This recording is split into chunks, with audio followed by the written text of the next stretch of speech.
Yeah. I don't think the general public quite appreciate this sometimes because one, they wouldn't be there if they weren't really good at their job. If they weren't actually a good goalkeeper, they would not be there. Every Premier League good player, obviously.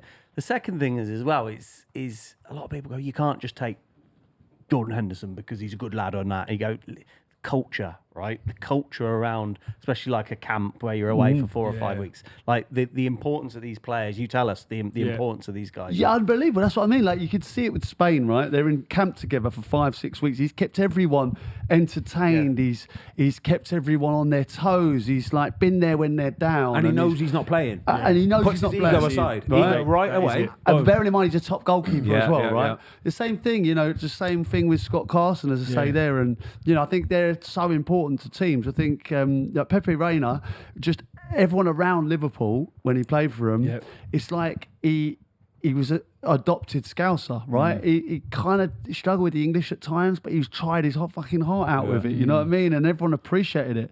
And I think he was such a good character as well as a top goalkeeper. Current one of them would be Steely.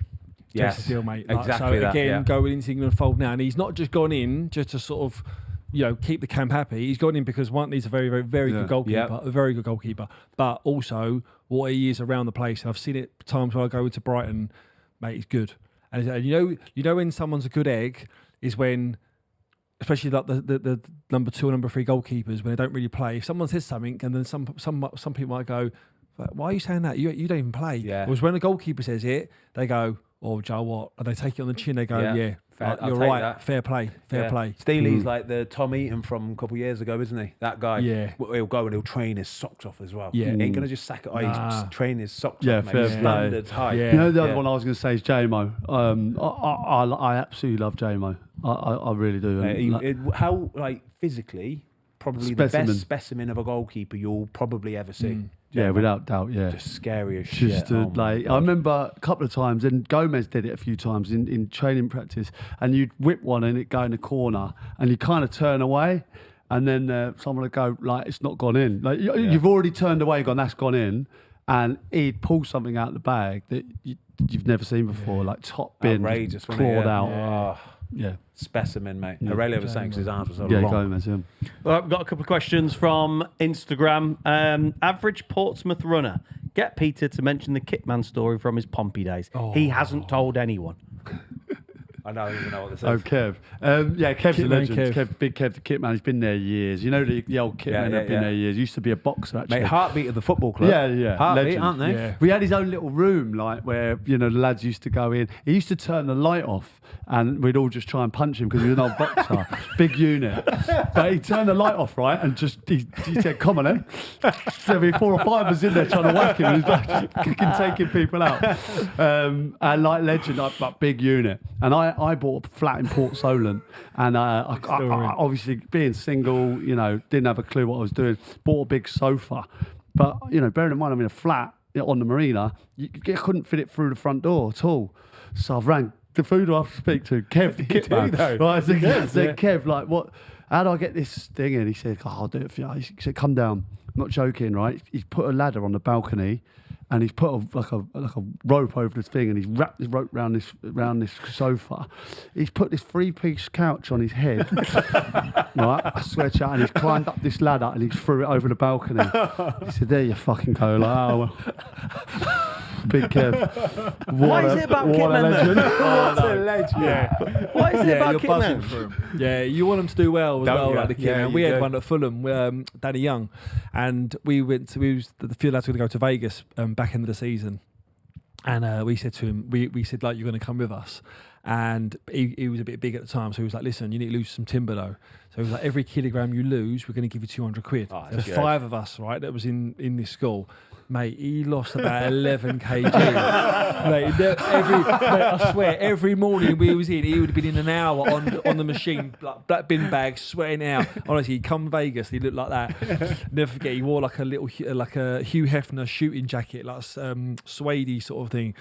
Bowling through the club, like it was party through the club. People are going like, "Who's this fella?" Like, like when you're walking behind, you're thinking, you can see people going, "Who's this fella?" Someone tapped him on the shoulder. I think he's going to say like a record producer. I was like, "Hey man, what do you do for a living?" He goes, I pick up their pants. Brilliant. It's so good. They're great. Love the kit men. Yeah, shout out the kit men. They're so good. Right, Walstoza says, why on earth did Sidwell wear number 9 at Chelsea? Oh, yeah. Yes. Do you know what? It was, I think looking back on it, I've said this before, I think it was more of a case of like Jose sort of giving a bit of a fingers up to the board upstairs. I think he wanted to sign a striker. There weren't the funds. And then we sort of signed, and you know, when you sign for a club, you look at the numbers, you look at players that have gone out, and you're thinking, no, like, I could take that number, I'll take that one. 14 was free, 9 was free. I think that was about it. Otherwise, it was like 38. And I'll bear in mind, I would have wore any number. And I remember the first day, the kit man's pulled me on the way to LA, and he's going, you got the number 9 shirt? And I was like, what? Number 9? And he was like, yeah. He goes, it's already printed up like in the skip downstairs. So got on the bus, and Jose went, first thing, like one of the first things he said to me on the first day of pre-season, he was like, you got the number 9 shirt, as I was getting on the bus. And I, straight away I'm thinking, this is mind games from Jose. So I was like, all right, no, fine, no problem. So I didn't say, no, I don't want the number 9 shirt. And next thing I know, I've got the 9 dog, mate. So I've called my mates who are all like Chelsea fans. I've only got the 9 shirt.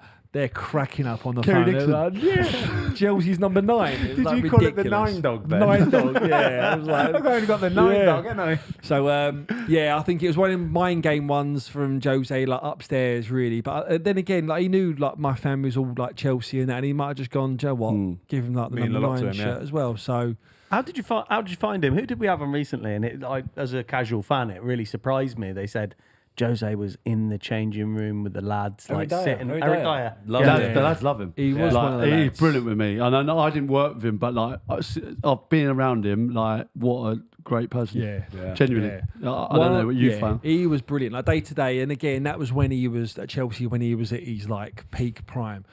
But one of the best things he ever done, and he done it. I've never seen no one do it before or after. So it was half-term week, kids are off school. So we're training, I think it was like a build-up game for Villa on the Saturday. So it's Wednesday, we finished training, and he's gone, right, lads, training tomorrow. He said, I know the kids are all off school, give the wives and girlfriends a little break. He said, bring your kids in to training tomorrow. That's nice, yeah. So he said, everyone bring their kids in. Don't know how many you got, bring your kids in. He said, if you haven't got any kids, go and find some kids. He said, just bring them in, all right? So I'm like, fucking hell, wow. Go home, said to the missus, I can take like Harry and Rocco into training tomorrow. She was like, really? I was like, yeah. So I swear, next day we're training. We're on this pitch, proper tactical sessions. The pitch next door, I swear there's about 200 kids on this pitch. Balls flying everywhere. Like the kit men's out there with them, like just feeding the balls. After, they come over, pictures. Like it's a really, really good day, an open day. Go home, kids are buzzing. Mrs. obviously had a little break and that, and he was like, he knew what he was doing just to keep the families and the wives on par of it as well. So little things like that was just brilliant. Nice. That little things I've seen just a bit around him, like asking you about certain things. He knows about you, he knows about your family, Personal little things touch. things like that he doesn't have to do. You know what I mean? And just to go like, what? That's amazing. That's so lovely. And I think it's very similar to. Being around the clubs, if you ask the people around it, like I asked the kit man at Spurs, for instance, things like that, he's like, some of the managers that you think are going to be brilliant with him don't say a word to the people like the kit man. Yeah. And then Mourinho, who you think might be a bit spiky around the place, exact opposite. Knows everyone's name, has the family, knows the kids' names. It like makes it little things family. like that. Honestly, I just think whatever you think of him, as a fan, because he can divide opinion. As a person, I've always found him top class. Just want to let you know that if you are watching this clip on YouTube, you can watch the full episode on Spotify and our Fozcast YouTube channel.